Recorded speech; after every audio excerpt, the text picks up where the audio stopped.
Саламатсыздарбы? Эгерде бул видеону көрүп аткан болсоңуздар, сиздер же ушул суроонун дароо эле биринчи видеосун көрбөй, экинчи видеого өтүп, көбүрөөк балл алганга аракет жасап атасыздар. Же мурдагы видеону көрүп, бул жака өттүңүздөр. Мурдагы видеодо биз мод калдык деген эмне деген суроолорго жооп берип, ушул берилген суроону эсептөөлөр чынжыры деген областтык суроону чыгарып аттык эле.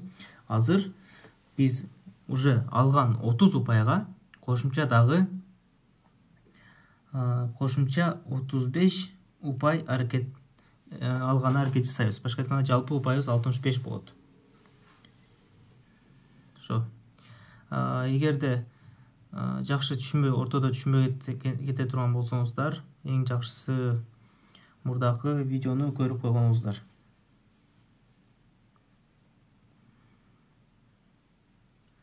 Отуз беш упай ала алабыз.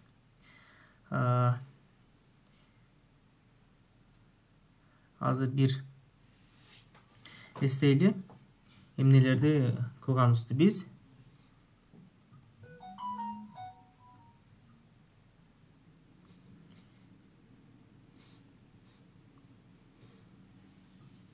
Биз негизи эле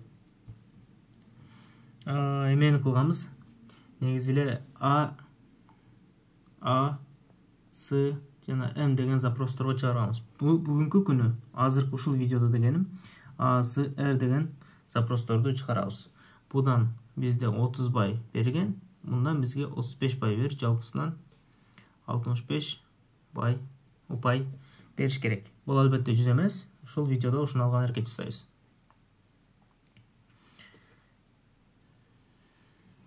Кантип кылсак болот? Биринчиден айттым, бул видеодо биз ASMR 4-төртөөнү тең кыла турганды кылган жокпуз. Биз болгону моуну коштабыз. Ошондуктан биз ойлонушубуз керек. Эмнеге мындай айырма болушу мүмкүн? Эмнеге биз M'ди алып койсок, R'ди кошо турганда бир нерсе ойлоп таптабыз. Ошол жакты азыр түшүндүргөн аракет жасайм. Мынтейли. Бизде С 2 операция келди. Эмне кылабыз? Жөн гана кошуп коебуз, жана А4 деген кемитип коебуз. А4 деген операция жөн гана кошуп коебуз. Ал эми минус менен кандай иш болот? R менен кандай иш болот? R1 деген операция келди. Бул эмнени түшүндүрөт?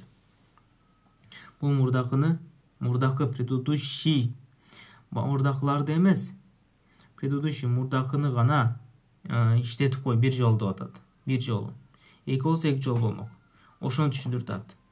Демек, биз азыркы учурда могун эле биздин бар жоопко, мисалы бул жакта 1 минус 1 болмок. Минус 1 3 болмок. Бул жакта кайрадан мурдакын кайталап 3 7 болмок. Кандай өзгөрүү болуп атат? Ошону ойлонушубуз керек.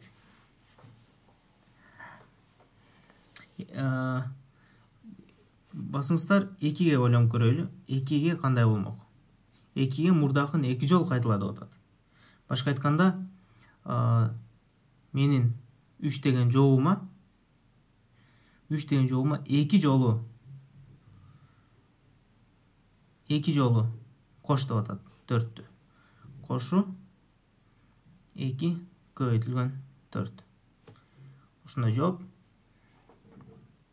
8 кошу 3 11. Көрүңүздөрбү? Бул жерде мындай логиканы түшүнсөңүздөр болот. Эгерде R3 болсо, onun ордуна 3 болмок. R3 болсун.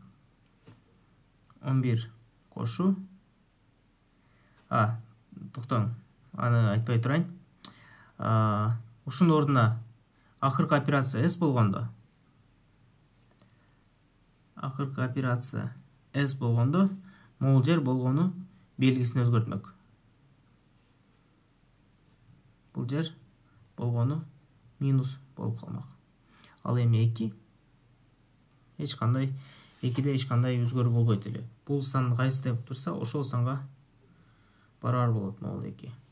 Түшүндүңүздөрбү? 1 болсо 1, 3 болсо 3, 4 болсо 4. Башка айтканда бул жерде биз кошу, кемитүү, бөлүү дегенде бөлүү эмес, кемитүү, кошу, көбөйтүү деген нерсени операциялар жасап чыгарып атабыз. Басыңыздар ойлонуп көрөлү. Азыр биз болгону R1, R типа R любой сан дейли, R жана любой сан. Ага чейин S жана любой сан дегенди ойлонуп көрөлү. Муну кантип иштейбиз? Албетте болгону мурдакы ответибиз кемитилген X мына X. Көбөйтүлгөн могуну Y деп атайын. Көбөйтүлгөн Y кылабыз. Эми эгерде мурдакысы кошу болуп туруп, кийинкиси кайталоо X болсо, анда не кылабыз? Анда ошонун ордуна эле кошу кылабыз. X көбөйтүлгөн Y. Бул жерде деле эч кандай кыйынчылык жок. Бирок сиздер азыр өзүнчө ойлонуп көрүңүздөр. А эгерде мындай болсочу? Кошу болсун, мейли мисалы үчүн кошу Y болсун, R X болсун, жана дагы бир жолу R Z болсун. Могул жерде биз эмне кылабыз? Ошону ойлонуп көрүңүздөр. Канчалык кыйындашып кетет биздин чыгарып аткан сурообуз. Биринчи могуларды чыгарайлы. Могул экөөнү эле, могул 2 шартты эле чыгарганы аракет кылып көрөлү. Анын коду оңой эле болот. Бул жакта биз могулун тип жазып таштайлы.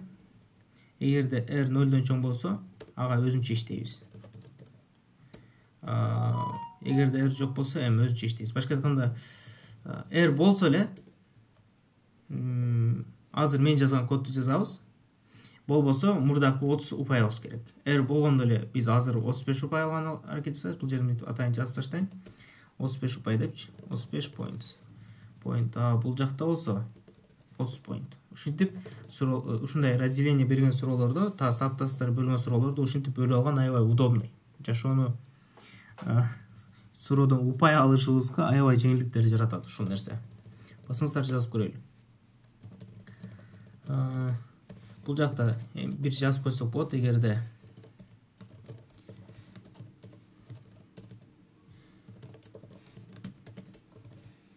анын ичинде M бар болсо,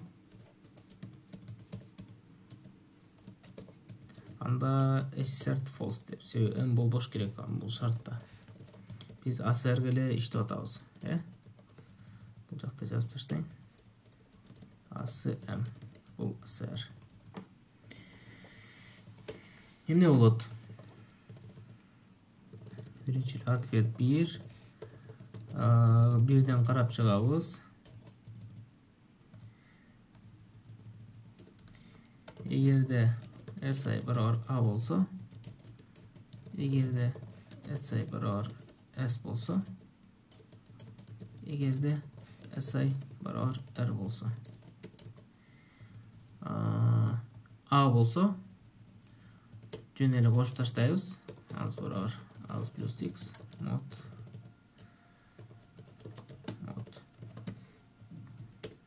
Бул жерде ans барабар ans плюс ans кемитүү X mod плюс mod кемитүүдө ушундай эреже бар экенин унутпайбыз.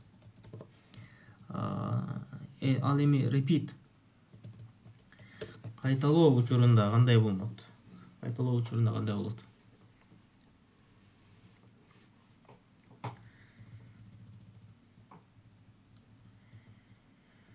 Биринчиден биз эки нерсени, эки переменни эки өзгөрмө сакталганыбыз жакшы экен эле. S чоң деген, анан X деген чоң переменный, бирөөсү int, бирөөсү бул деген акыркы R-ден тышкаркы операциялар. Мен түшүнөт турсуздар, мындай R-ден тышкаркы операциялар, акыркы, последний. Анткени биз суроо шарты боюнча ушундай да, акыркы операцияны R жолу кайталоо деген, X жолу кайталоо деген да R болуп калсачы. Акыркы S барабар SI, x барабар xi. Бул учурда деле s барабар si, x барабар xi. Бул учурда аны иштетебиз. Бул учурда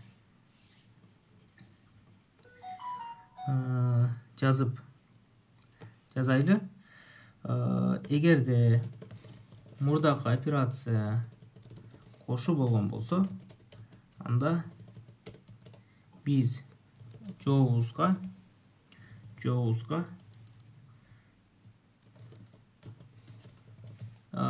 x мурдакы x көбөйтүлгөн азыркы xi бир алалы дегенди утпайлы. Жо, бул чоң деле сан чыкпайт. Алынган калдык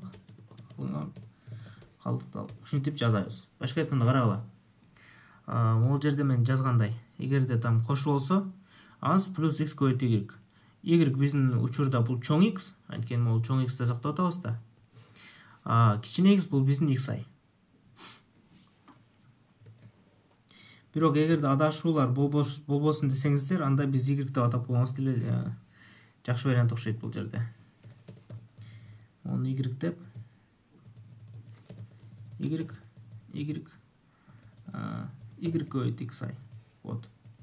Эгерде s барабар кемитүү болсо, ошол эле нерсе. Ans барабар ans кемитүү y көбөйт xi. Мод плюс мод.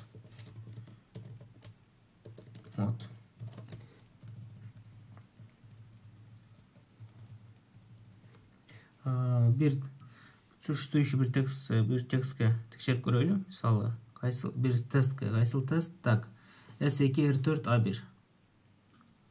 Текшерип көрөлү. Кайсыл жерде ката кетирсем xi.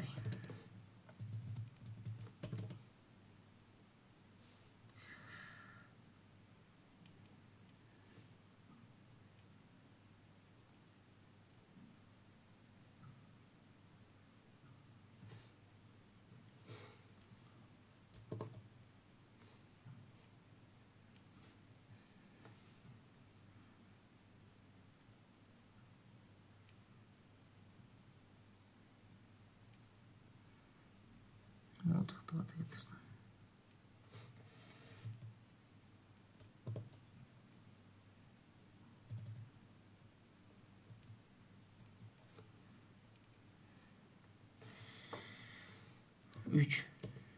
S4 böyle. S2 R4 A1. S2 R4 A1.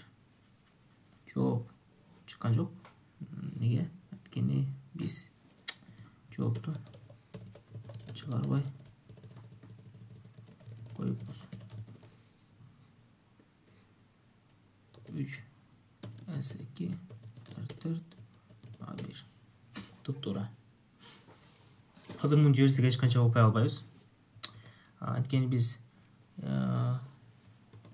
могул шартты ойлоп таба элекпиз. Мисалы, биз могул шарт ойлоп табабыз. Эрлер катарынан келип калсачы деген шартты ойлонуштар элекпиз.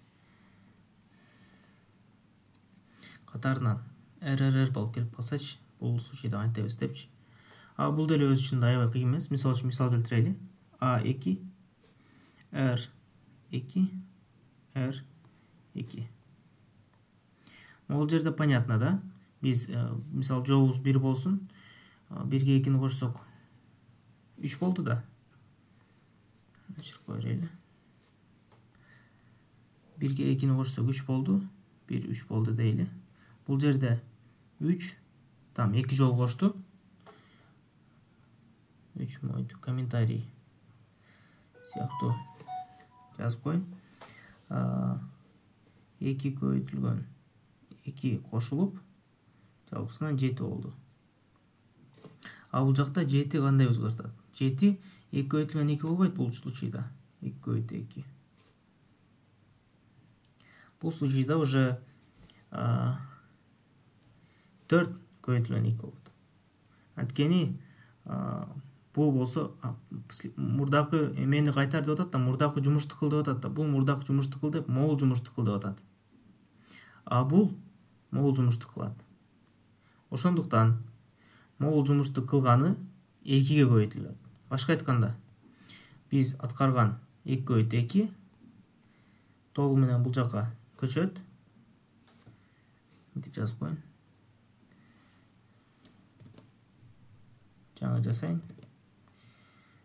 Андай толугу менен бул жака көчөт. Бирок бир шарт менен дагы бир 2 кошулуп калат. Анткени бул жерде 2 болчу. Мейли, мисалга 3 келтирели. Башка сан жазыш үчүн 3 болсун. Бул жака 3 коюлат.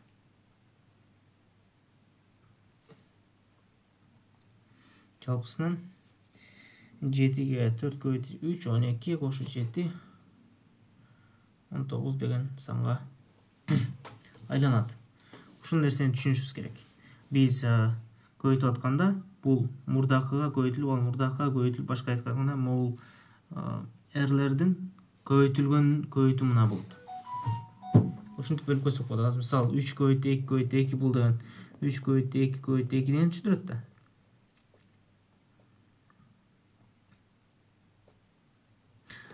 Бул деген эрлерди өзүнчө көбөйттүрүп, анан игректи көбөйтүп койсок деле болот деген түшүндүрөт. Мисалы мен мисалды туура эмес келтирдим деп ойлойм, себеби сандар аябай начар сандар болчу. Жакшы сандар айтайынчы. 3 дейин, 4 дейин, 2 дейин. Бул жер 1-ден 4-кө жылат. Бул жак 4-төн 4 плюс 4 плюс 4 көбөйтүлгөн 3 барабар 7 кошу 4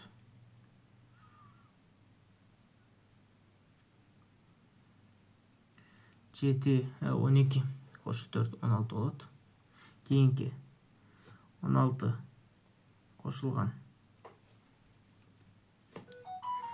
2 көбөйтү 4 көбөйтү 3 барабар 12 көбөйтү 2 24 24 40 деген сан. Бул жерде биз могул эрлердин сандарын, эрлердин көбөйткөндөрүн могул жактарда байкасак болот.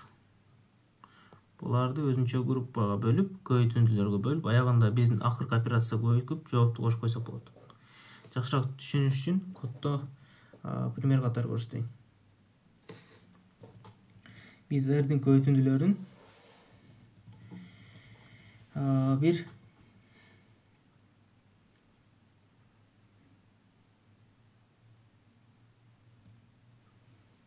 эрдин көбөйтүндүлөрүн бир x'тер деп, x'тин көбөйтүндүлөрү деп, x'тер деп ошол санга барабарлап коеюн. X'тер көбөйтү барабар x. Бул жакта y-ти биз именно x'терге көбөйтөбүз.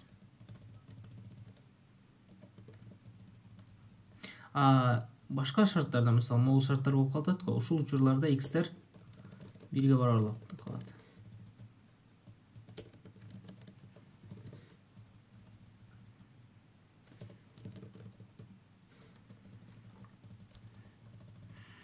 X'тер 1-ге барабар. Анткени ал учурда эч нерсе көбөйтпөш керек, ал бир бойдон калыш керек. Андан кийин r болгондо эрлерди көбөйтүп туруп, ошол эрлерди биздин y көбөйтөт. Могул жерде байкагансыздардай эрлер x'тер. X'тер могулар болуп эсептелет. Могулар x'тер. Могул көбөйтүндүлөр могул сандардын көбөйтүндүлөрү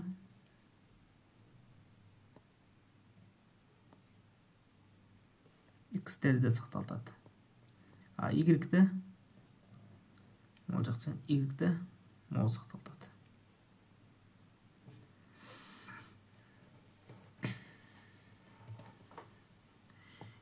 Болду, ушул эле суроонун жообу. То есть аябай АСРди чыгарыш үчүн аябай көп деле убакыт кереги жок экен. болгону бул жерде моддун эрежелерин сакташ керек. Кандай эрежелерин?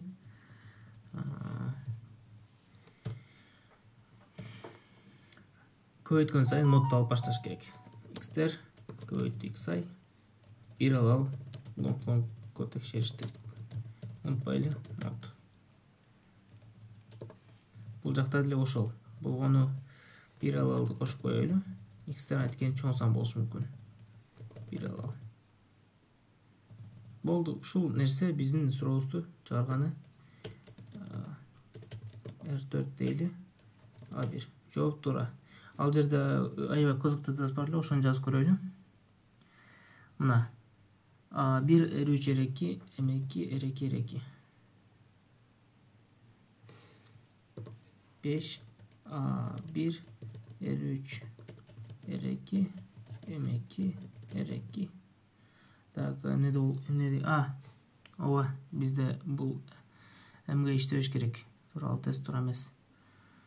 Бул жерде жакшы деле тест жок экен көрсө, одан башка. Азыр могул кодду жиберсек, бизге 65 упай бериш керек. Эгерде эч жерде ката жазбаган болсок. Жиберип көрөлү.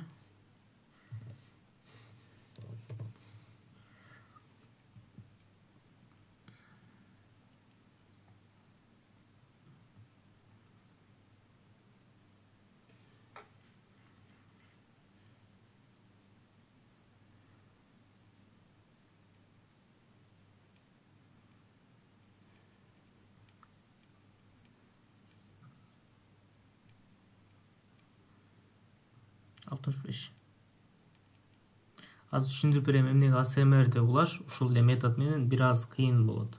Неге биз азыр 65 упай алдык, биз 3төн 2-ни чыгардык. Эмнеге могул оңой, ал эми могул уже кыйын. Эмне үчүн көбөйтүп ушунча проблемалар жаратат. Жөн эле мисал келтирейин. Мындай мисал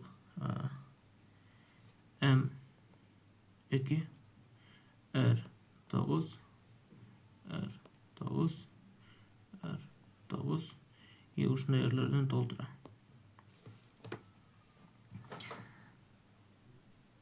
дегенде бир канча сан.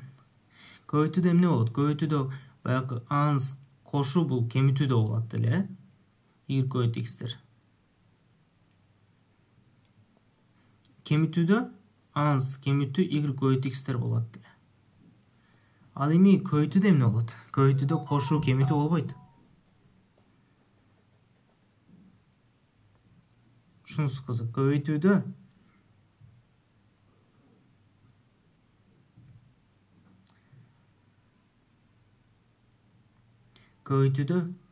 y жана x'тер да болбойт. Көбөйтүүдө анс көбөйтүү y x'тердин даражасында болот. Элестетсеңер масштабты. То есть могул a-га, могул s-ге, а могул m-ге. Эрлер бар учурда. Мисал үчүн даражаны алыш, степенди алыш өзү кыйын суроо. Себеби x'тер мисал үчүн кайра кайталайын, аябай чоң сан болуп кетиши мүмкүн, могулардын айынан. Аябай чоң сан болуп кетиши мүмкүн.